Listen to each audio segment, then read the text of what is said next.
Break के बाद और राहुल गांधी से ईडी ने क्या क्या सवाल किए हैं। सूत्रों के मुताबिक ये जानकारी मिली है कि यंग इंडियन कमेटी में आप डायरेक्टर कैसे बने। सबसे पहला सवाल राहुल गांधी से ईडी का, आपने शेयर किस तरह से खरीदे? शेयर खरीदने के लिए कोई पैसा दिया गया था क्या? और अगर दिया गया था तो किस तरह बैंक खाते में इसे लाया गया? किस किस बैंक में अकाउंट है आपका?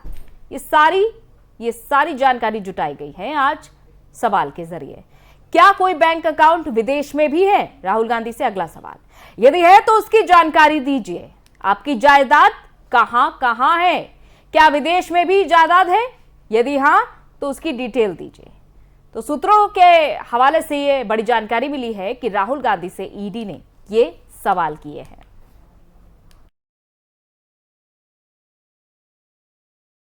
सुब्रमण्यम स्वामी नाम के एक नाराज भाजपा के नेता हैं, आजकल भाजपा से नाराज हैं। उन्होंने एक चिट्ठी लिखी, हमारे खिलाफ शिकायत की चुनाव आयोग को कि ये ऋण जो है गैर कानूनी है।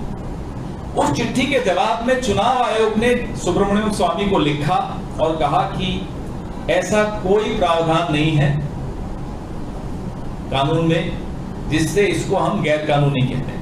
मतलब कांग्रेस पार्टी ने नेशनल हेराल्ड को जो ऋण दिया था वो बिल्कुल कानून की नजरों में सही था, दुरुस्त था।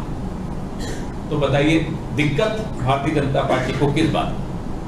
All the agencies, all the constitutional bodies and institutions are being misused to suppress the voice of political opponents of this government. This shall not be tolerated. We will protest it. Channi साहब के ऊपर ED का case register होता है 4 अप्रैल 22 में। DK Shiv Kumar के ऊपर होता है 18 में। फारूक अब्दुल्ला के ऊपर होता है 21 मई 22 में। नवाब मलिक पे होता है 2022 में। महबूबा मुफ्ती पे होता है, सत्येंद्र जैन पे होता है, कार्ति चिदम्बरम पे होता है, टीटीवी दिनकरन पे होता है, अभिषेक बैनर्जी पे होता है, अनिल परब पे होता है, अनिल देशमुख पे होता है। और ये तो कुछ ही नाम बता रहा हूं। तो क्या पूरी विपक्ष पे ही केस ईडी बनाएगी? क्या कोई आज तक बीजेपी का व्यक्ति नहीं है जिसका केस बनना चाहिए पूरे देश में? ये किस प्रकार की व्यवस्था है? देखिए, पक्षपात तो कुछ हद तक हर प्रशासन में होगा, मगर इतना खुला पक्षपात तो मैंने जिंदगी में कभी नहीं देखा। क्योंकि पक्षपात की भी सीमा होती है। और दूसरा, हम क्या देश को विभाजित करना चाहते हैं? बिल्कुल नहीं हो सकता। तो ये ईडी का वो मामला है जहां पर 1 रुपए की भी लेन देन, मुनाफा, फायदा उठाया ही नहीं गया। वरना 2014 में भाजपा की सरकार आती और आज 22 में 8 साल में ये 1 भी रुपए का लेन देन साबित नहीं कर पाए। आज आप पूछेंगे तो भाजपा आज ऐसा क्यों कर रही है? साफ है, सब जानते हैं। देश के ज्वलंत मुद्दे, गिरती अर्थव्यवस्था, गिरता रुपया, बढ़ती बेरोजगारी, बढ़ती महंगाई, देश भर में धार्मिक उन्माद, अपनी विफलताओं, चीन से मिलती सरहद पर चुनौतियां और उनके द्वारा पूरा का पूरा एक निर्माण कर देने पर विफल होने को विफल ये सरकार जब जवाब नहीं बना तो अपने सबसे मजबूत राजनीतिक विरोधी कांग्रेस को डराने निकली है। सुब्रमण्यम और पीसी के दौरान स्मृति ईरानी का तंज, गांधी खानदान की संपत्ति बचाने का प्रयास कर रहे स्मृति ईरानी ने ये प्रेस कॉन्फ्रेंस करके तंज किया है कि गांधी खानदान की संपत्ति बचाने का प्रयास कर रहे हैं। जमानत पर बाहर है राहुल गांधी, कोई भी कानून से ऊपर नहीं। कांग्रेस नेता राहुल गांधी को ईडी ने भेजे समन पर राहुल गांधी के समर्थन में उतरे नेताओं और कार्यकर्ताओं पर स्मृति ईरानी ने हमला बोला है। उन्होंने कहा है कि गांधी खानदान की संपत्ति बचाने का प्रयास कर रहे हैं। और वहीं अपने प्रेस कॉन्फ्रेंस के दौरान स्मृति ईरानी ने क्या कुछ कहा, आपको सुनवाते हैं एक बार।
सीएम पुष्कर सिंह धामी ने विधानसभा सदस्य पद की शपथ ली। रितु खंडूरी ने उन्हें पद की शपथ दिलाई।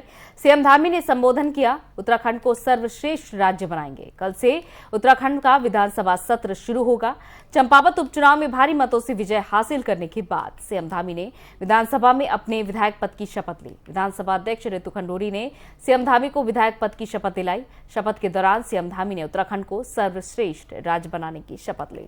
कार्यक्रम है अभी जिनके हाथों विधानसभा के सदस्य की शपथ लेने का सौभाग्य मिला है। हमारी चुनावी पार्टी पहली महिला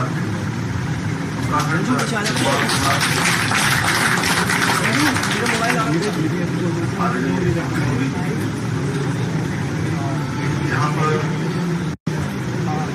हमारे मंत्रिमंडल के सभी सदस्यगण, सभी विधायकगण, सभी हमारे पार्टी के पदाधिकारीगण और आए हुए कार्यकर्ता भाइयों एवं उपस्थित हमारे सभी पत्रकार मित्रों और छायाकार दल, मैं सबसे पहले तो चंपावत क्षेत्र की देवतुल्य जनता को और उपचुनाव के दौरान मेरे साथ हमारी पार्टी के प्रदेश अध्यक्ष मदन कौशिक जी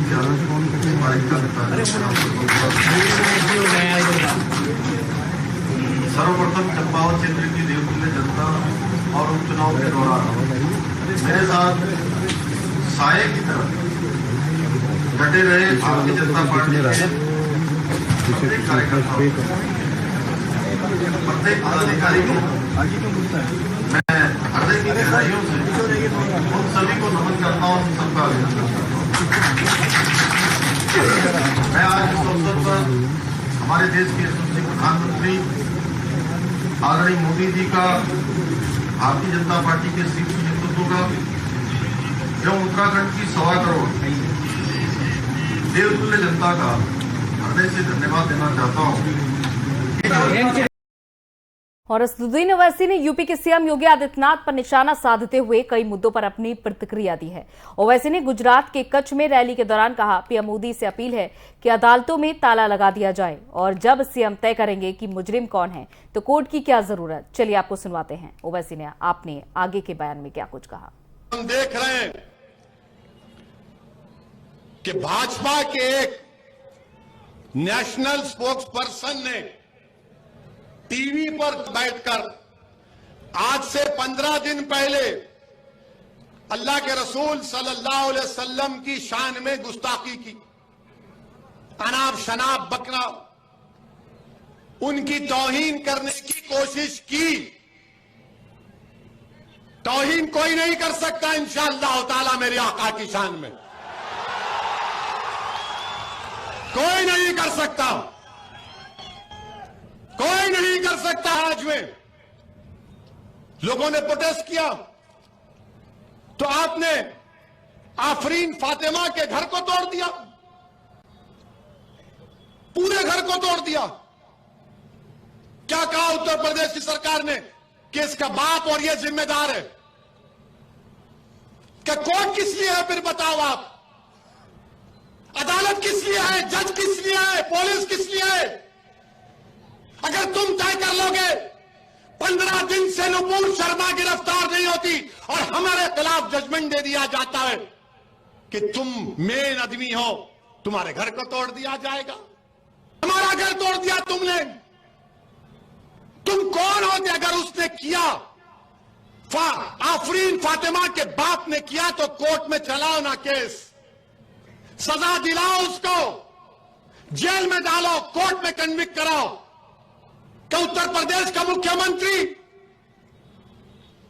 उत्तर प्रदेश का चीफ जस्टिस बन चुका है कि वो फैसला करेगा कि किसका घर तोड़ दिया जाए। अगर आफरीन फातिमा के बाप को सजा भी होगी तो घर कैसा तोड़ते हैं आप? मुझे सजा होगी तो मेरा घर कैसा तोड़ेंगे आप? मुझे सजा होगी ना, मेरे घर को तो नहीं तोड़ा जा सकता। सारी दुनिया के सामने आपने उस बच्ची के घर को तोड़ा, बुलडोजर लगाकर तुमने आफरीन फातिमा के घर को नहीं तोड़ा, तुमने भारत के रूल ऑफ लॉ पर बुलडोजर चला दिया। तुमने भारत की बुनियादों को कमजोर करने का काम किया। बताओ देश के प्रधानमंत्री, ये नफरत नहीं है तो क्या है बताओ आप? अगर वो जिम्मेदार है तो चलाओ ना कोर्ट में केस। अच्छा, घर किसका तोड़ते हैं? उस बच्ची का घर तोड़ते हैं जो उसके बाप को मुल्जिम करार दे रहे हो। बाप का घर आपने क्या किया? पत्थर फेंके, घर तोड़ दिया। जब भाजपा के एक मंत्री टेनी, उनका बेटा बाप की गाड़ी से 6 लोगों की जान लेता है, सुप्रीम कोर्ट उसकी बेल कैंसिल करती है, तो भाजपा के लोग अजय टेनी का घर नहीं तोड़ते, आफरीन फातिमा का घर तोड़ते हैं। बताओ भेदभाव कौन कर रहा है? अजय का घर है तो नहीं तोड़ा जाएगा, फातिमा का घर है तो तोड़ा जाएगा। ये कौन सा इंसाफ है? ये कौन सा इंसाफ है बताओ आप? उसका नाम अजय है तो घर नहीं टूटेगा। 5 लोगों की हत्या का इल्जाम, ये सबका साथ, सबका विकास, ये ढकोसले वादे। इसीलिए मेरे अजीज दोस्तों और बुजुर्गों, इस नाइंसाफी के खिलाफ हम देश के प्रधानमंत्री से अपील कर रहे हैं। ये बुलडोजर जो आप घरों पर चला रहे हैं, एक समुदाय के घरों पर चला रहे हैं प्रधानमंत्री, देश के संविधान को आप कमजोर कर रहे हैं। ये देश चलेगा तो संविधान से चलेगा, तो फिर बंद कर दो अदालत को, ताला लगा दो अदालत को, जजेस को कह दो कि अदालत मत आओ, क्योंकि मुख्यमंत्री तय करेगा कौन मुल्जिम है। क्या जरूरत है अदालत की? फिर क्या जरूरत है पुलिस की कि तुम अजय के घर को नहीं तोड़ते और फातिमा के घर को तोड़ते हो? तो याद रखो, शहजादी जन्नत का वास्ता देकर कह रहा हूं, अल्लाह शहजादी जन्नत के सदक़े में जालिमों को शिकस्त। चलिए, इसी के साथ इस बुलेटिन में इतना ही। इजाजत दीजिए, नमस्कार।